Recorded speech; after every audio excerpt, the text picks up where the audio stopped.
The building across the street, 308 First Street West, was built in the early 1900s for Roy Smythe. He had a cigar store there, and pay attention to the word cigar store. You're going to be in Pool Hall. You're going to be hearing me talking about that quite a bit.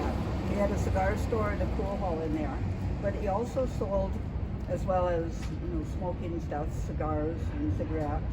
He also sold cameras, bicycles, and candy. And fishing licenses and fishing gear. So it's kind of a man's store, but you could go in there and get your candy too, child.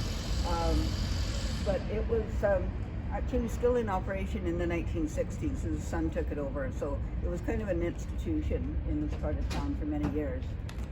Roy Smythe was also a poultry farmer and won prizes for his poultry. And we have a really great photograph of a chicken that from his poultry farm.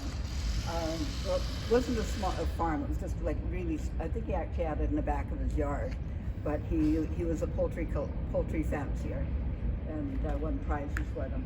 The little building here was built before 1900 because it shows up in the first city tax roll in 1900. So it was built sometime in the 1890s. And there was also a smaller house beside it that was probably built around the same time. That house burned down over 30 years ago. The yellow one building that is now a restaurant looks like it was built as an attachment to the house. It was actually built quite a bit later. It was built in the 1920s as a bakery.